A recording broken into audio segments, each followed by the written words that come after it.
You're listening to MinerTalk on demand exclusively on 600 ESPN El Paso. Stay up to date with MinerTalk by downloading the free 600 ESPN El Paso mobile app. And Sal Montes here with your edition of MinerTalk. I almost said Sports Center Update. I've done about 4 of those today. But yes, we're here in the River Oaks Property Studios here on North Mesa, down the street from where UTEP and Seattle just finished up 73-61.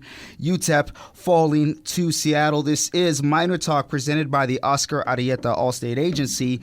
And just so you know, there will be no calls today. We're going to keep it light. It's kind of light on the roster right now. Sal Montes here. I have Alberto in the room with me as well. We'll be bringing you MinerTalk, kind of a condensed version, if you will, but UTEP falling 73-61 to Seattle, and the Miners closing 2023, the calendar year, I should say, with a loss. And we'll look ahead to the schedule and pretty much what's to come as conference play opens up.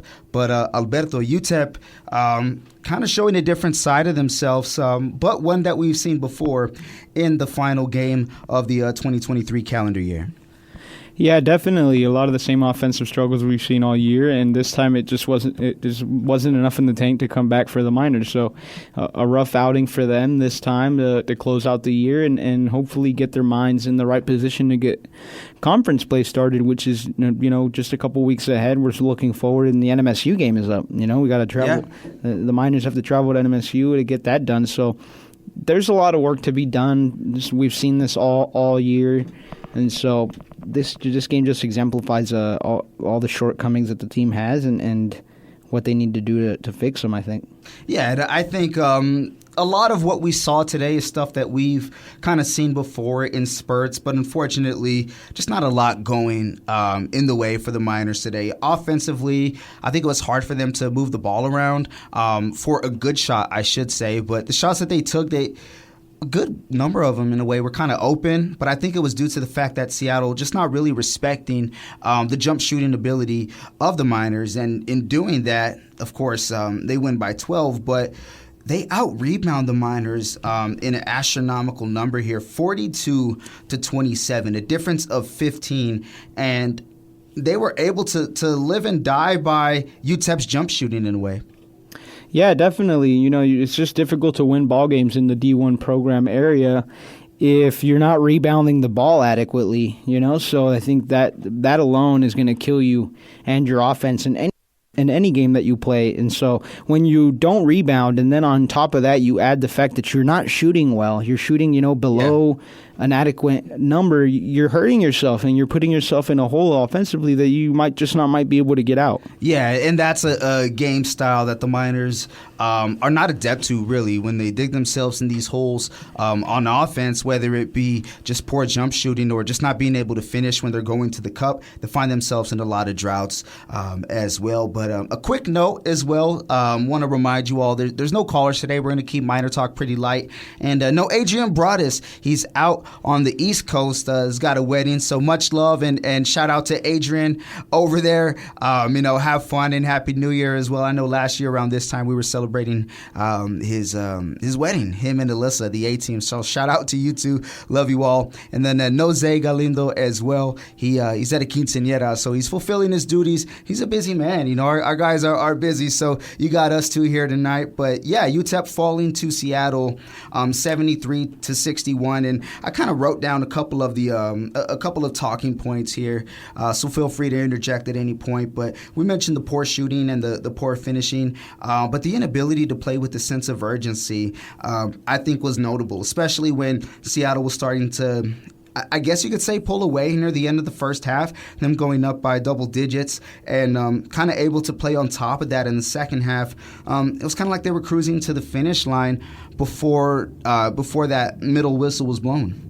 Yeah, definitely. You know what? They were getting up for some great shots. That's what I realized about that Seattle U Redhawks team, is that they are a great team offensively. They were finding spaces where the guys were open. They were getting the ball to guys that were completely open, and guys were taking completely open shots. And in this environment, those are gimmicks for these guys who are essentially almost pros. Yeah. So that really hurts the Miners when the team you're playing is hitting wide open shots and getting a bunch of wide open shots, creating shots like that, and the shots shots that you create, like that wide open shots, guys open from three, no one on them, which they just don't fall, and so that's rough.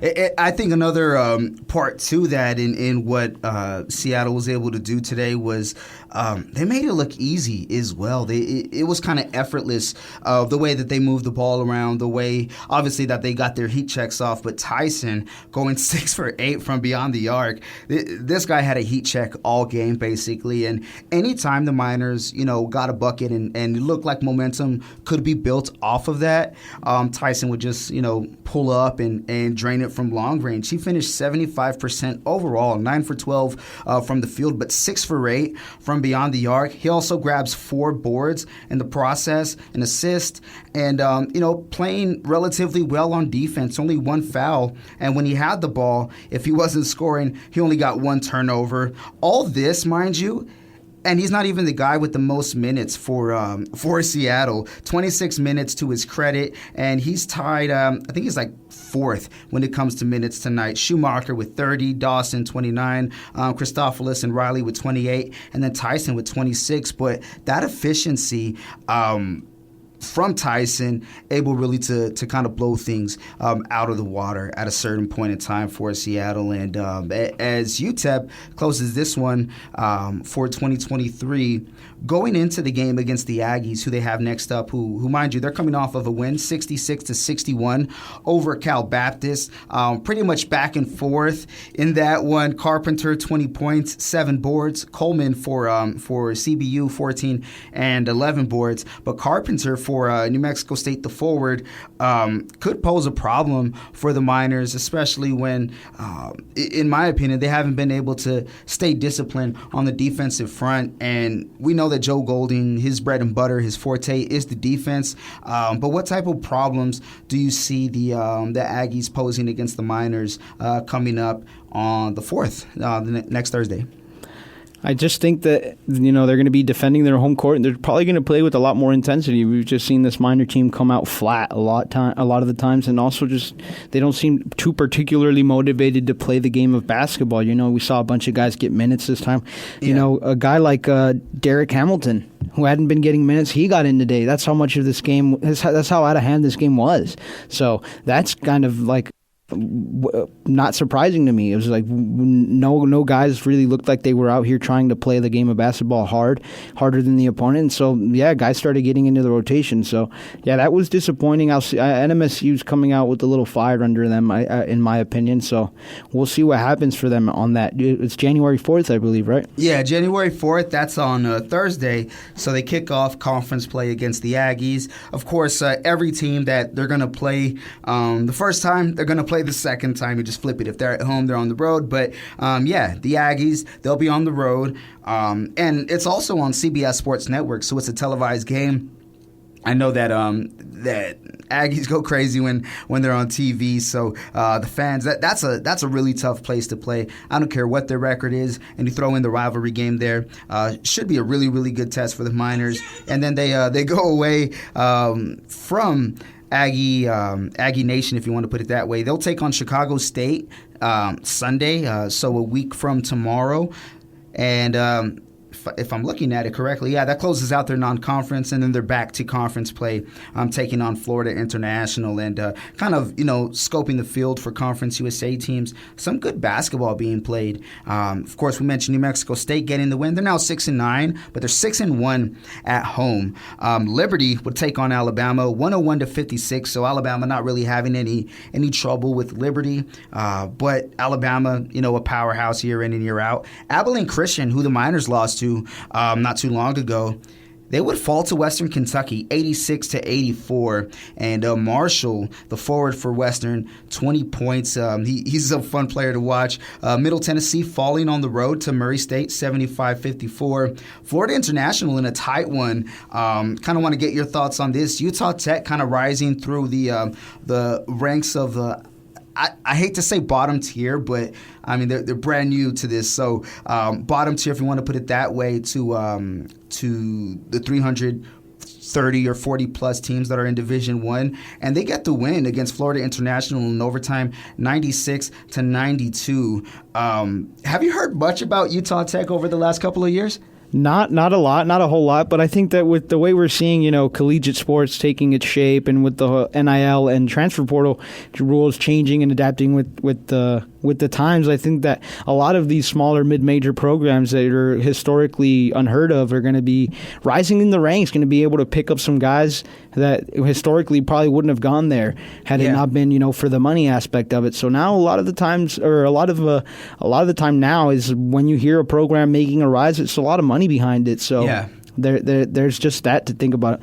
And I know that we were looking through the stats right now. Liberty, they're a team that's like that. They're going to make a formidable team on basketball, football, or anything like that through fundraising and money. So, the landscape of college basketball is changing right in front of us, and so this is the effects of that. And anybody can compete, I feel like. Yeah, and they're familiar in terms of where they're at now by kind of being the underdog. They were previously Dixie State, so just a fun fact there. I thought Utah Tech was another team aside from Dixie State. However, 2022, that's when they made the change. But I've been doing some pretty good things, but looking at what they've done in Division II since 2010, 1, 2, 3, 4, 5, 6, 7, 8, 9, 10, if I'm not mistaken, about 10 or 9 tournament bids for them in Division II. So 10 of them, 2-8 record. But nonetheless, though, kind of looking at the WAC, UTEP in Conference USA, of course, getting a lot of those teams from the WAC, as opponents now in Conference USA. So I think the WAC, it's not what it was, don't get me wrong, but still a lot of respectable basketball to be played. So wanted to throw that out there. Grand Canyon, speaking of the WAC, they've done some good things in that conference. 73-70 over Louisiana Tech. So kind of just grazing it all. La Tech, Florida International, Western Kentucky, and New Mexico State, all in some tight games tonight. So, the basketball is in full effect here to close out the year. Going back over to the stat sheet here, UTEP falling to Seattle 73-61. Is there anybody that came off the bench that kind of caught your eye and, you look forward to seeing something more out of them based off of, any solid series that they had? Honestly, and this might rub a couple people the wrong way, but honestly, I just really like the way the young guys looked off the bench. When you had, or when the Miners had, Zid Powell go cold and Tay Hardy go cold, being the veterans and seeing what we saw last game where Zid Powell took over and scored 30-plus points.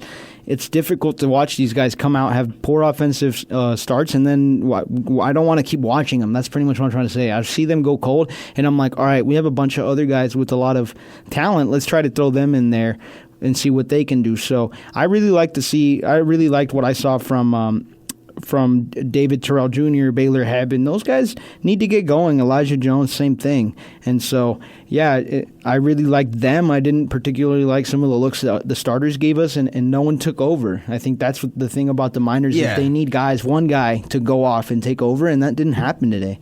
Yeah, and even then, kind of looking at the numbers, but even watching the game as well, obviously if there's offensive struggles, there's two guys that you look at right away to see what went on, and that's going to be Tay Hardy and Zid Powell, the guards for the Miners, combining for 5 makes, but only 17 attempts, but only 5 makes. No makes from beyond the arc, and no makes from the free throw line. In comparison, when we kind of look at I don't want to say big three, let's say the young three, when it comes to Miners, Terrell, Elijah Jones, and then also Corey Camper. These guys, essentially getting to the line. We have Terrell 5 for 5. Looking at Jones, he's 2 for 2. No free throws for Camper, but he was 2 for 7 from beyond the arc. So I think them coming in the game, in a way, trying to make some chicken salad out of what, to no avail at that point. But in my opinion, some meaningful minutes for the young trio. Do you think we could see a breakout game from one of these guys? Let's say within the next couple of weeks for conference play. Honestly, this might be a serious wild card, but in my opinion, I think that Baylor Hebb is due for something, a huge game, just because, he's a refined shooter. He's a guy that can spin the ball really well off his hands, get some good buckets in. The problem is he just hasn't gotten hot. I think the game of basketball is very much about riding waves and riding. When you're hot, you get going and everything and anything hits. And we saw that from Seattle today. I think that the threes that this guy was hitting, Cameron Tyson, crazy threes. Some of these were super contested, and they would go in nothing but net, and I was like, it's their night, Yeah. And the Miners have yet to have their night like that, so I expect to have to get hot from the three at one point in the season, I hope. And, Tysher touched up on it. We're the worst three-point shooting team in the land, and I think that's really disappointing, and it's really disappointing when you see them take wide-open shots, wide-open threes, and just those don't hit. That's demoralizing. I'll say how it is. And I feel like the bench feels it the same way, because the other team sees a wide open bucket and they make it. I think kind of to that point, right? There's that saying like, hey, you keep shooting no matter what. You're always going to have another shot. But when the Miners shoot it kind of feels like you have to make this. It's almost like every three is a do or die. The weight of each 3-point shot feels way more than 3 points. And in a way, too, psychologically, it's kind of like if you don't make this three, you're giving up that three to the other team, and that's kind of what it looked like tonight. So, we're going to wrap it up here in a bit. I want to remind you all, no calls tonight. We're just going to keep it light, giving a quick rundown on the game. Seattle defeating UTEP 73-61. But I'll tell you what we will do. We're going to take a quick break. Got to pay some of these bills. We'll give out some awards. Want to remind you all, no Adrian Broadus, no Zay Galindo tonight, but we will have some awards. The Hot Hand of the Game presented by Wind Supply El Paso, and the Player of the Game presented by Timothy Cantrell. So we'll have all of that and more coming up when we come back right here on 600 ESPN El Paso. You're listening to Miner Talk. And we're back right here on Miner Talk. Sal Montes along with Alberto Ureta. And we're here from the River Oaks Property Studios. And I want to send a quick reminder, no Adrian Broadus, no Zay Galindo tonight.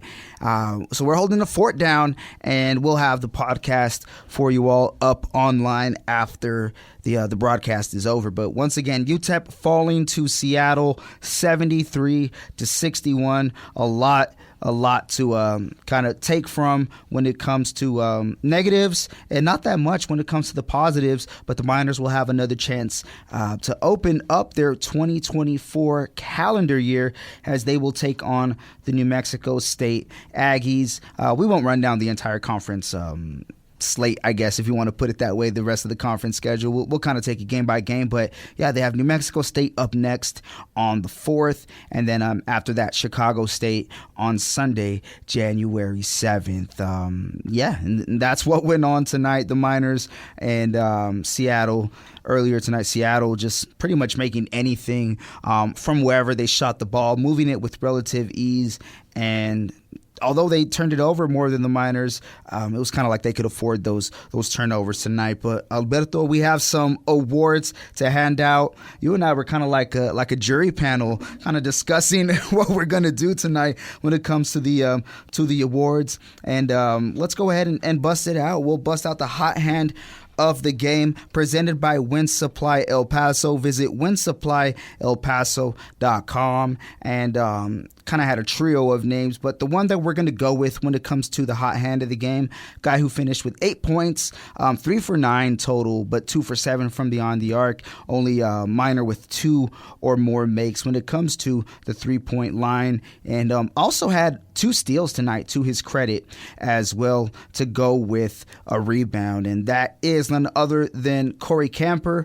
number 4 for the Miners. Right there, Corey Camper finishing with 2 threes in what was pretty much a lackluster performance from the entirety of the team tonight from beyond the arc. What are your thoughts on Corey Camper for hot hand of the game presented by Wind Supply El Paso? You know what? I really like that he kept shooting. He shot the most threes from any guys in the Miners. In fact, he shot like 2 times more than pretty much any other guy.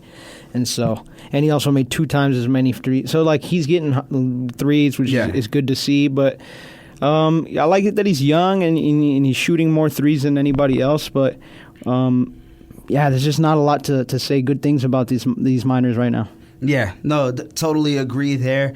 And for the player of the game, it's presented by Timothy Cantrell. If you are in need of a realtor in El Paso, look no further than Timothy Cantrell. Check out listing and information on his social media at Timothy Cantrell Realtor. Once again, check out the listing and information on his social media at Timothy Cantrell Realtor. And player of the game, we're also deliberating there, but none other than a guy who finished with 7 points, 2 for 5 overall from the floor, 1 for 3 from 3.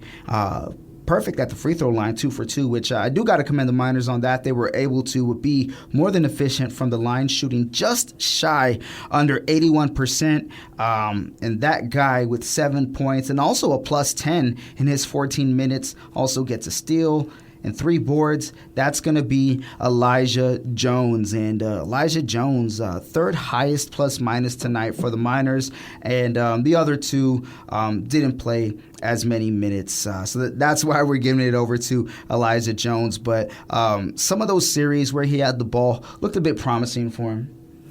Yeah, you get to see some cohesiveness, some togetherness from the team. They move the ball around well. And if anybody was watching this game, Seattle moved that ball around phenomenally well. They were slinging it across the field, across the court, and these passes were connecting, and guys were wide open. So that's some stuff I'd love to see from the Miners. And Elijah, he brought a lot of good stuff to the offense. And I think a lot of what hasn't been said is he did everything that Sal Montes just said in 14 minutes. So yeah. And so he brings like you said, maybe a sense of urgency to the Miners. So I like that. I like that he's playing a lot. So we'll see what happens next week when the Miners go to the pit. Yeah, and they're going to need all the positive momentum. What happened right there? Let's see. Oh, it has a hard ETA. There we go. All right. There was an exact time marker. That's something on this end. Don't worry, though. We were able to take care of it. We're back on air, 600 ESPN El Paso. If you heard a little bit of ESPN radio right now, they're breaking down what happened between the Detroit Lions and Dallas Cowboys game. Dallas Cowboys get out of that one 20-19 over the Lions. We were actually watching this one back here, Alberto. We have my wife here as well. We were just going absolutely berserk over what was going on. And I'm in the control room. I have no audio of what's going on because I'm seeing the TV from the other studio, which is across from us. That's the main studio, if you will, where Steve Kaplowitz and Adrian Broadus sit. But I could not hear the audio. So, Lions get the touchdown. They go for 2. They get it. I'm going crazy. I'm jumping up and down. I lose my croc. I have to put it back on. I almost fall. Next thing I know, there's a flag, and I'm like, wait, what? I look on ESPN.com. It's not 21 anymore. It's back to 19. They go for it again, and they don't even get the playoff. And I'm like, what the hell is going on? Just kick the extra point. But Coach Dan Campbell going for 2 and, coming up short with that 2-point attempt, and it ends in a 20-19 loss for the Detroit Lions. So a bit sad, Alberto, but, it is what it is. I'm going to stop there before I say something bad. Yeah, you know what? For me personally, it was just a really kind of a weird sequence. So you guys make the 2 points, and then they take that from you, and then you rerun the play. You get a flag. Then you have to. I think it was on Parsons offsides or something. And then so you get launched. So now you've done another play, and now you have another opportunity to just kick it. That's 3 times the kick. That's what that's what it was. Like for me, it was like there was so many opportunities for the coach to be like, all right, let's just go for the points. Yeah. And so but the thing is, that's the type of coach that Campbell is. He's like, let's get this. Let's go get this right now. And I respect it because when he went for it the first time, I'm like, you know what? Right. I like it. You're just going to go for it. Now it gets called back. I'm big on momentum. I'm too emotional to be a coach. That's why I'm a fan, first and foremost. But at that point, I'm like, you know what? Just take it. Your defense is doing better, and you just came off of a big drive. Maybe you win the coin toss. If not, you go from there. But that's after the failed 2-point conversion. However, he stuck to his guns, and we've kind of seen that throughout his tenure, this in his 3rd year, that he's going to go for it. And in a way, he kind of doesn't care about the consequences. He cares about the awards. So, and this is a game too that there's no benefit if the game ends in a tie. You go for the win, and I think a lot of people respect that. But Dallas, in the red zone against Detroit today was phenomenal. So just got to tip the hat off to them and see if there's a rematch in the playoffs. But back to what you all came here for. Before I went on that big old tirade there, 73-61 Seattle over UTEP. Once again, the awards, and we'll let you know what's going on there. The hot hand of the game presented by Wind Supply El Paso. Visit windsupplyelpaso.com. That going to Corey Camper, finishing with 2 threes for tonight, and Elijah Jones getting the player of the game, and that's presented by Timothy Cantrell. If you are in need of a realtor in El Paso, look no further than Timothy Cantrell. Check out listing and information on his social media at Timothy Cantrell Realtor. Before we head out, I'd be remiss if I did not check out Twitter. Did not forget about you guys. Let's go ahead and reel off what's going on. We have some fun ones to read to you. This from I'll start from the bottom up. Here we go. This one from Travis Allen Fortune at Fortune Travis. Nothing builds character like supporting UTEP athletics. Hashtag MinerTalk.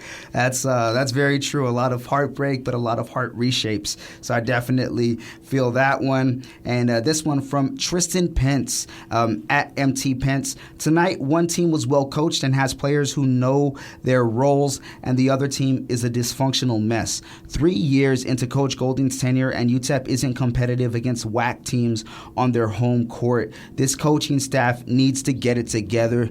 Exclamation point. Hashtag MinerTalk. You know what? That's a good point, especially when it comes to coaching. I think, just in general, it looks like teams have been quicker than the Miners. And I'm not necessarily talking about it being speed related. Just looks like they're a couple of steps ahead when it comes to executing that game plan. And we saw it tonight with kind of like that flawless ball movement that Seattle was able to do tonight.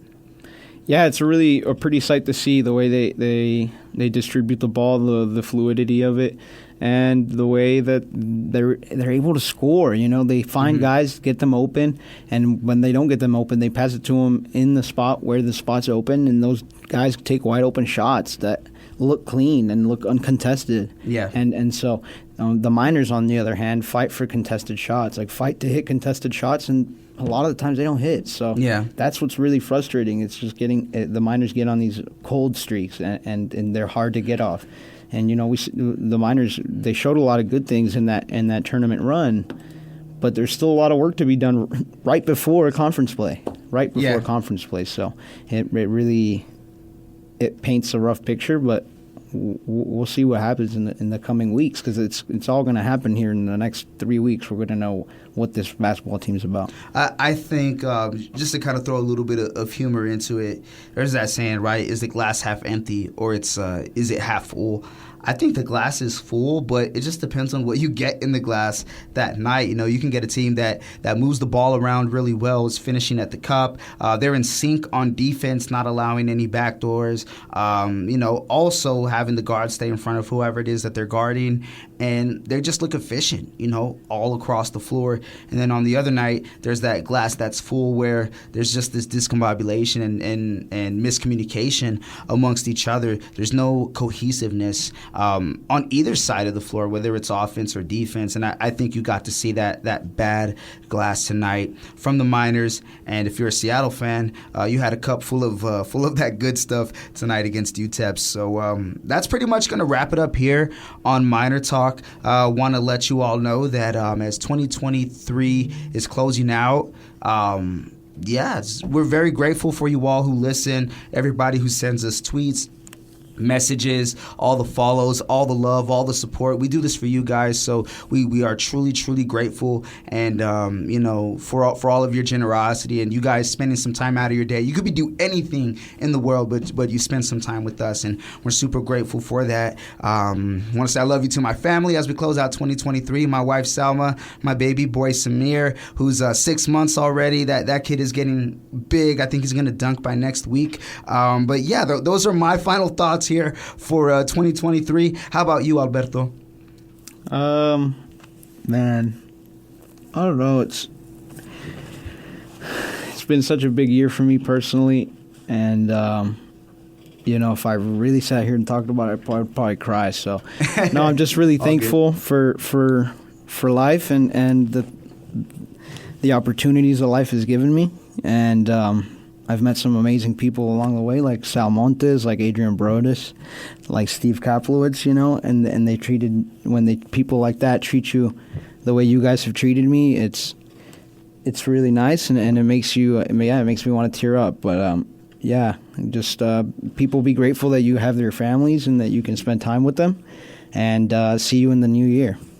Nice. That's a beautiful message, man. And also, too, congratulations, by the way. Alberto is a recent graduate from UTEP. I would see him here when he first started. He learned the boards. He learned what we had to do here as far as production goes. And then, on some of his overnight shifts, getting his homework in. So that hard work is truly noted, man. Much respect and props to you for your degree. So what's your degrry in, by the way?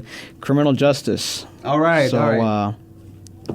Bad guys I know beware. some people who need help. Yeah, exactly. All good, man. Well, Alberto, it's been a pleasure, man. Thank you for joining us in 2023. And we're going to have a super prosperous 2024. I want to send our best to Adrian Brodus. Shout out to you, man. You are the anchor. You're number one. I truly hope you know how badass you are. I want to give a shout out to Zay Galindo, my man, young up-and-comer who's a veteran already, and I don't even think he is old enough to buy cigarettes yet. But don't buy cigarettes either way. That's not the point. Don't buy them. That's just a age reference. But shout out to you. Shout out to Steve. Our man Duke Keith. There's so many people here. Kevin Vargas, our operations manager. I'm forgetting some people. Mike Rivera, by the way. You got to give a shout out to Mike. Our man Angel over at KISS. Daniel Paulus. Daniel Pedrosa. There's so many other people. Text me if I forgot you. But yeah, thank you all so much for spending 2023 with us. And we're going to do it all again and have some more fun in 2024. But until then, the Miners fall to Seattle 73-61. Back at it when they take on New Mexico State on January 4th. That one at 7 in Las Cruces. Don't forget, it's also on CBS Sports Network, but you can always tune in here, 600 ESPN El Paso. We'll start the broadcast at 6:30 for the pregame show. So that'll do it for us here from the River Oaks Property Studios. UTEP against Seattle, and the Miners fall 73-61. You've been listening to Miner Talk right here on 600 ESPN El Paso. You've been listening to Miner Talk, presented by the Oscar Arrieta Agency. If you missed any of Miner Talk, listen to the show on demand by downloading Miner Talk wherever you get your podcasts.